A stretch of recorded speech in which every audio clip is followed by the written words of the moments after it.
Ashamaa harka fuunee jirra jirtu. Viidiyoo irraa keessatti akkaataa PayPal account create itti goone isinitti agarsiisa. Hojii garaagaraa online irratti hojjettanii mallaqa withdraw gochuudhaaf yeroo deemtan PayPal account isin gaafata jechuudha. Hedduun isaanii PayPal account isin gaafatanii PayPal account yoo hin qabaanne withdraw gochuu hin dandeettan jechuudha. Mallaqa isiniif hin baasu jechuudha. Mallaqa TikTok irratti laydan haa ta'u, geemii garaagaraa taphachuun haa ta'u, hedduun isaanii hojiin online irratti hojjetamu hedduutu jira. Mallaqa online irratti laydan argachuudhaaf PayPal account isin gaafatan jechuudha. Hedduun isaanii gara PayPal itiin kafalan jechuudha. Kanaaf karaa baay'ee salphaa ta'e tokkoon PayPal sirrii ta'e haala kamiin create gochuu akka dandeenyu isinitti agarsiisa viidiyoo irraa keessatti. PayPal account create gochuudhaaf Visa cardin isin barbaachisu, Master cardin isin barbaachisu, emailii qofa fayyadamne karaa baay'ee salphaa ta'e tokkoon haala kamiin akka banachuu dandeessan isinitti agarsiisa.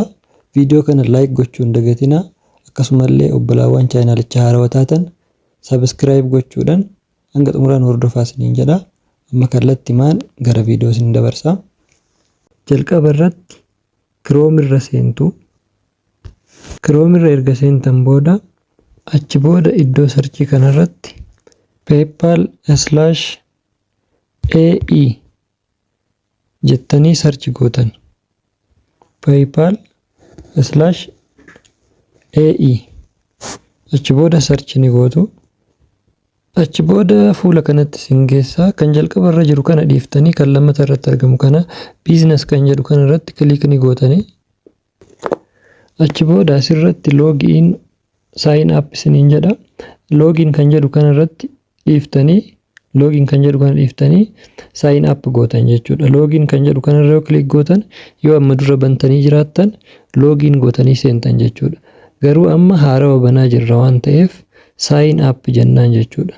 Sign up ni gootu.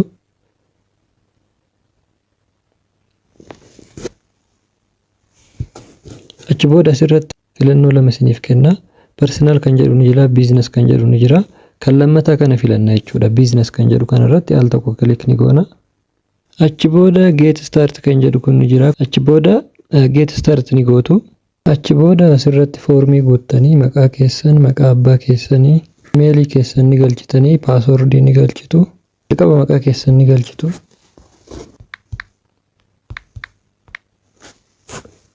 Jalqaba irratti maqaa keessan, achi booda maqaa abbaa keessanii ni barreessitanii.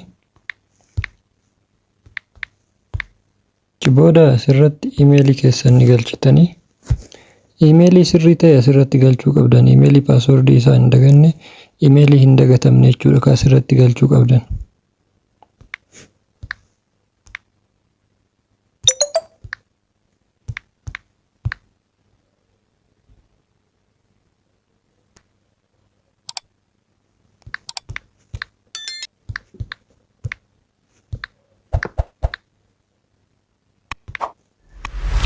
Emailii kiyya galchee jira. Itti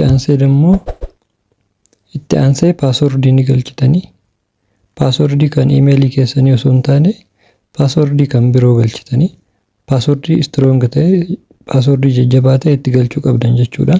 Qubee fi lakkoofsa wal keessa makuudhaan paaswordii strong ta'e barbaada jechuudha asirratti.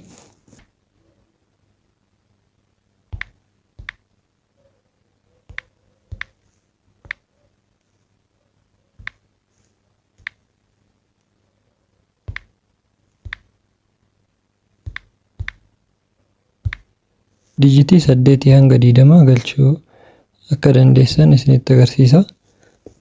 Dijitii 8 yoo galchitan bareedaadha. Akka hin daganne paaswordii galchee xumuree jira. Achi booda akkana gabbuutanii you ready and agree kan jedhu kana isa tana right ni gootu. Achi booda agree and create account kan jedhu kana irratti click ni gootu.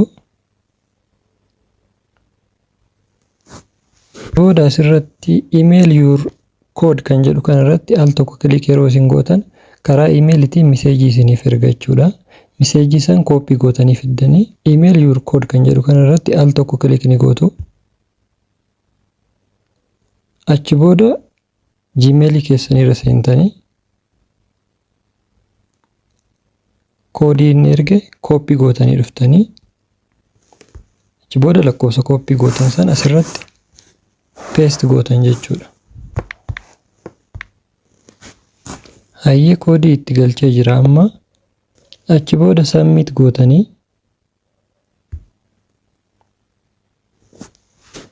achi booda let's go kan jedhu kanarra al tokko click ni gootanii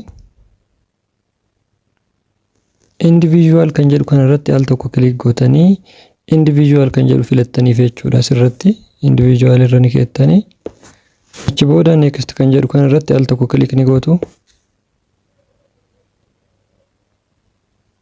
Achi booda asirratti foormii guutuu ni galchinaa.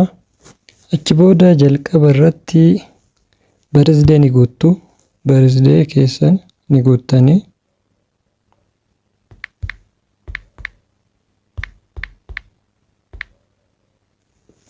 achi booda code kan jedhu kanarratti kan Itoophiyaa galchitan jechuudha.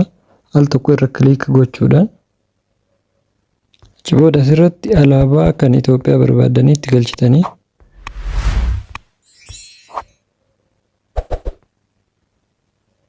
kunoo kan Itoophiyaa al tokko click irratti ni goona. Koodii galchinee jirra jechuudha. Asirratti immoo lakkoofsa bilbila keessanii itti galchitan. Lakkoofsa bilbila keessanii 9 irraa eegaltanii itti galchitan. 9 irraa eegaltanii. Hayyee lakkoofsa bilbila kiyyaa itti galchee jira. Achi booda akkan yeroo gadi buutan jalqaba siitii kan jedhu kanarra ni goonna. Abu Dhabii goonna asirratti Arab Emireetiidhaan banaa jirra waan ta'eef Abu Dhabii goonna.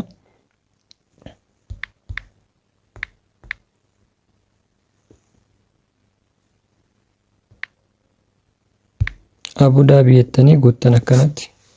Kan itti aanullee Abu Dhabii jettaniituma guuttanii.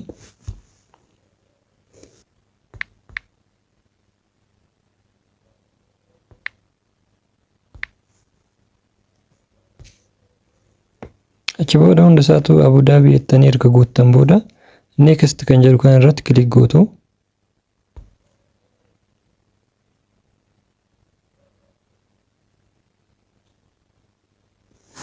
Just use your full legal name kan jedhu kana isarratti al tokko click ni goona. Achi booda asirratti primary currency jedha. Asirra doolaara yoo barbaadan doolaara irra kaawwattanii filannoo isiniif kenna jechuudha. Doolaaruma irra gootanii itti aansee product or service jedha. Hojiin online irratti hojjechuu barbaadan maal inni jedhee isin gaafata. Filannoo hedduutu jira as keessaa kanuma barbaadan irra kaawwattanii rakkoo hin qabu jechuudha. Kama jalqaba irra jiru kanarra ni kaawwa. Boodas jalatti website ni qabdanii jedhee isin gaafata. Hin qabu jettanii yeroo guuttan filatamaadha. Process isinitti baay'isa waan ta'eef kanaafuu no kan jedhu kanarra kaawwattanii kan itti aanu right click irratti ni gootanii foormii jalqaba irratti goonne san asirratti nuuf guuta jechuudha. Achi booda next ni gootu. Amma gara home keessanii seenaa jechaa jira jechuudha. Go to home page kan jedhu kanarra click gootanii gara home seenuu dandeessanii PayPal account bareedaa ta'e create goone xumurree jira jechuudha. Haala kanaan karaa salphaa ta'een PayPal account create gootanii hojii online irratti hojjettan hojii garagaraa withdraw yeroo godhuu barbaadan PayPal accountidhaan withdraw gootan jechuudha. Inni xumurree jira jechuudha. Kana booda mallaqa online irratti hojjettan fudhachuu fi ergullee ni dandeessan jechuudha PayPal account kana fayyadamuudhaan. Achi booda sarara dalga ciisu sadeen kanarra click gootanii detail keessa ilaaluu ni dandeessanii. Hayyee haala kanaan bannee xumurree jirra. Wanti isiniif hin galin yoo jiraate yaada keessan karaa koomentiitiin ibsachuu ni dandeessanii. Viidiyoon har'aaf isiniif qabadhee dhufe kana fakkaata. Hanga viidiyoo itti aanuun walitti deebinutti nagaan turaa. Turtii gaarii isiniif haa ta'u.